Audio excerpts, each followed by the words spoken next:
রাজ্যের তৃণমূল নেতারা বারবার উন্নয়নের জোয়ার নিয়ে ঢাকঢোল পিটিয়ে নানা সময়ে প্রকাশ্যে ঘোষণা করে থাকেন, কিন্তু পশ্চিমবঙ্গের উন্নয়নের বহরের আড়ালে এই গল্প শুনলে গা শিউরে উঠবে। রাস্তার ধারে সরকারি খাস জমিতে বাড়ি, ইটের দেওয়ালের উপরে টালির ছাউনি, অসংখ্য ফাটল তাতে, বারান্দায় বাঁশের খুঁটিতে দড়ি দিয়ে বাঁধা এক যুবতী। তাকে দেখে বয়স বোঝার উপায় নেই। অবশ্য আধার কার্ডের তথ্য বলছে তার বয়স 37 বছর। আড়াই দশকের বেশি সময় ধরে তাকে এভাবেই সেখানে বাঁধা থাকতে দেখেছেন গ্রামবাসীরা। এই যুবতী আবার মানসিকভাবেও ভারসাম্যহীন। শুধুই কি তাই, ওই বাড়ির আরও 2 মেয়েও মানসিক ভারসাম্যহীন। ইতিমধ্যেই বাড়ি ছেড়ে কোথায় চলে গিয়েছে তারা কেউ জানে না। কবে বাড়ি ফিরে আসবে সেটাও কেউ বলতে পারছে না। বাবা দিন মজুরের কাজ করতেন, বয়সের ভারে এখন তিনি জর্জরিত।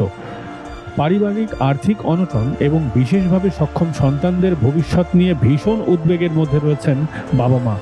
রাজ্য সরকার, প্রশাসন এবং জনপ্রতিনিধিদের কোনো রকম সহযোগিতা মেলেনি।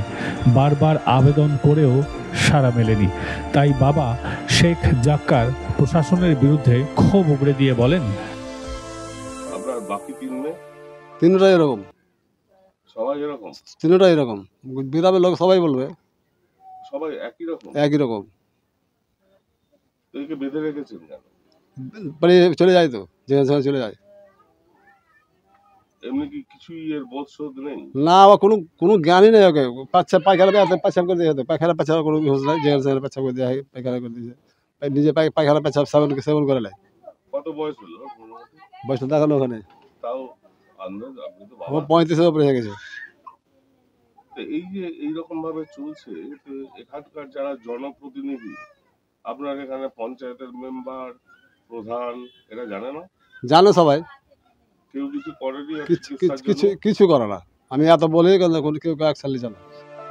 এই ঘটনাটি মালদার ইংরেজবাজার ব্লকের নরহাট্টা গ্রাম পঞ্চায়েতের অন্তর্গত শৈলপুর গ্রামের। এই গ্রামের বাসিন্দা শেখ জাক্কার, এখন তার বয়স 75। একসময় দিনমজুরি খাটতেন। বেশ কয়েক বছর ধরে শরীর আর সঙ্গ দেয় না।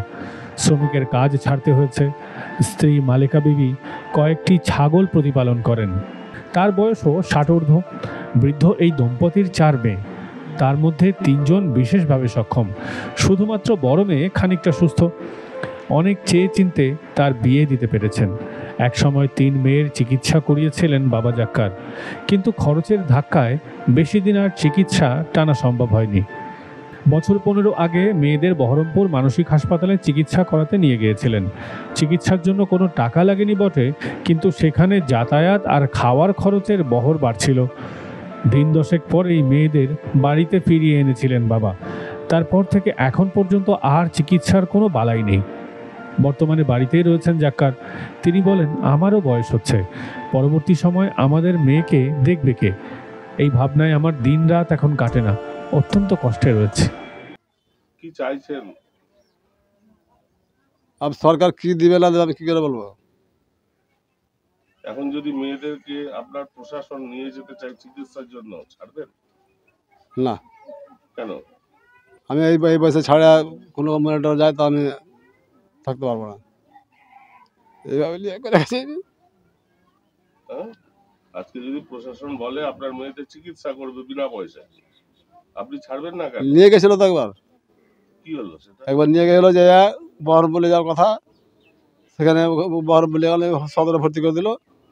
দেয়া আর আমরা সবটাই মানে 3টা মেয়ে আর আমার 2টা স্বামী স্ত্রী, 5 জনকে ওখানে থাকতে হয়। হ্যাঁ, মানে ওরাকে থাকতে পারি না।